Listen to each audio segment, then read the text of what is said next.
మన సినిమాలు ఇప్పుడు ఈ మధ్య ఏది హిట్ అవ్వట్లేదు, ఎంత ప్రమోషన్ చేసినా జనాలు రావట్లేదు, ఎంత మంచి కంటెంట్ తీసినా పోవట్లేదు. ఎందుకంటే అయిపోయింది, ఎన్ని సినిమాలు తీసినా అంత జనాల్లో వెళ్ళట్లేదు.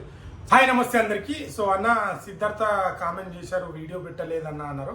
సో బ్రదర్, నేను షూటింగ్లో ఉండడం వల్ల కొద్దిగా బిజీ ఉన్నా 3-4 డేస్, సో చేయలేకపోయాను. సో సిద్ధార్థ అంటే తను రంగ్ దే బసంతి ద్వారా కొద్దిగా అటు బాలీవుడ్లో కొద్దిగా పరిచయము, తెలుగులో మన తెలుగులోనే ఆయనకు నువ్వు వస్తానంటే నేను ఎద్దంటనతో చాలా హిట్ వచ్చింది. అప్పుడు చాలా ఫ్యాన్ ఫాలోయింగ్, బాయ్స్ మూవీ ఇలా మూవీతో వచ్చింది. దానిలో మనము లారీ పెడితే 4 లారీలు పెడితే వర్క్ చేస్తున్న అక్కడ జనాలు వస్తారు, ఇండియాలో బీర్లకు బిర్యానీలకు జనాలు క్రౌడ్ ఎక్కడన్నా క్రౌడ్ చేయొచ్చు అని చెప్పిండు. సో చాలా మంది అయితే ట్విట్టర్లో బాగా వేసుకుంటున్నారు సిద్ధార్థని ఘోరంగా. బాలీవుడ్లో అయితే నువ్వు రంగితే బసంతి అదొక సినిమానే, అది తప్పచ్చి నువ్వు ఎవరికి తెలియదు. సో ఇప్పుడు అల్లు అర్జున్కి అట్లా అంటున్నావు కదా, నువ్వు ఒక 4 లారీలు పెట్టు, సో నీకు వస్తారా జనాలు అని అడుగుతున్నారు చాలా మంది. మన సినిమాలు ఇప్పుడు ఈ మధ్య ఏది హిట్ అవ్వట్లేదు, ఎంత ప్రమోషన్ చేసినా జనాలు రావట్లేదు, ఎంత మంచి కంటెంట్ తీసినా పోవట్లేదు. ఎందుకంటే అయిపోయింది, తను ఎన్ని సినిమాలు తీసినా అంత జనాల్లో వెళ్ళట్లేదు. చిన్న అనే మూవీ చిన్నది, అది కొద్దిగా వర్కౌట్ అయింది, అది కూడా ఎమోషన్తోని కొట్టి సినిమాలో కొద్దిగా కంటెంట్ ఉంది కాబట్టి చూశారు జనాలు, అరే సపోర్ట్ చేద్దామని. అందులో మా అల్లు అర్జున్ ఫ్యాన్స్ కానీ తెలుగు ఆడియన్స్ కూడా చాలా సపోర్ట్ చేశారు ఆ మూవీకి. సో ఈ మధ్య ఎందుకంటే తన సినిమాలు అంటే ఇప్పుడు ఎట్లా అయిందంటే, ఇప్పుడు మూవీని ప్రమోట్ చేసుకోవాలి. ఇప్పుడు ఎంత సిద్ధార్థ అయినా తన మూవీస్ చూడడానికి ఇంతకుముందు అంటే ఓపెనింగ్స్ హౌస్ఫుల్ అవుతుండే, కనీసం సిద్ధార్థ మూవీస్ అంటే డే 1 హౌస్ఫుల్ అవుతుండే.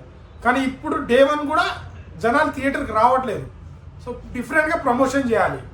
సో ఏం చేయాలి అనేది, సో ఒక యాంకర్ తనని అడిగితే ఇట్లా బీఆర్లో అల్లు అర్జున్ దానికి ఈవెంట్కి ఇంతమంది వచ్చారు కదా, సో దీంట్లో అంటే దానికి ఇట్లా కౌంటర్ వేసిండు, 4 లారీలు పెడితే ఎవరినో వస్తారు అని చెప్పి తను పెట్టిండు. సో వాళ్ళు ఏమంటారు, అదే 4 లారీలు నువ్వు పెట్టు వస్తారా, నిన్ను చూసి నీ ముఖాన్ని చూసి వస్తారా అని చెప్పి చాలా అయితే వేసుకుంటున్నారు సిద్ధార్థని. సో అంటే చిన్న అంటే తను మాట్లాడే విధానము, తను చెప్పిన విధానం కనిపిస్తుంది ముఖంలో ఒక ఈర్ష అని. సో ఎలాగో తన మూవీకి ప్రమోషన్ లేదు, తను అంటూ జనాల్లో లేడు, ఇక మర్చిపోయారు. ఇప్పుడు ఇండియా వైడ్ మొత్తం పుష్ప గురించి మాట్లాడుకుంటున్నారు. సో దాని గురించి మాట్లాడుకుంటున్నప్పుడు ఖచ్చితంగా దాని గురించి కాంట్రవర్సీ ఏది జరిగింది అది కూడా మాట్లాడుకుంటారు కదా. సో ఆ కాంట్రవర్సీలో తను కూడా అల్లు అర్జున్ మీద ఒక మాట మాట్లాడితే ఖచ్చితంగా నా గురించి మాట్లాడుకుంటారు, తన సినిమా బజ్ అవుతుంది అనే కాంట్రవర్సీలో మాట్లాడింది. కానీ జనాలేం పిచ్చోళ్ళేం కాదు, ఎవరికి ఎప్పుడు బుద్ధి చెప్పాలో అట్లా బుద్ధి చెప్పారు. సో చాలా మందికి అయితే గట్టిగా వేసుకుంటున్నారు దేంట్లో, ట్విట్టర్లో కానీ. సో నువ్వు ఓర్వలేక ఇదంతా చేస్తున్నావు, సో నీకు ఇప్పుడు జనాలు వస్తారు. ఆ జనాలు అర్థమవుతుంది కదా, ఒక ఎదిగే వాడి మీద ఖచ్చితంగా ఎవరో ఒకరు ఎన్ని విధాల. మొన్న రాజేంద్ర ప్రసాద్ గారు కూడా పెట్టి దొంగ హీరోనా అని చెప్పి అది కొట్టడం, మళ్ళీ నెక్స్ట్ డే సారీ అని చెప్పడం, లేను అట్లా అనలే అని చెప్పడం, మళ్ళీ సిద్ధార్థ ఆర్మీ మీద పోలీస్ కేసు పెట్టడము, పుష్ప సినిమాని బైకాట్ చేసాం ఆడనివ్వమని ఎన్ని ప్రయత్నాలు చేసిరో అన్ని ప్రయత్నాలు కిందికి లాగడనే. కానీ సినిమాలోనే 1000 crores కొట్టిన సినిమాగా అయితే నిలిచింది. ప్రతి ఒక్కరికి అయితే సినిమాతోనే యాక్టింగ్తోనే సమాధానం చెప్పిండు.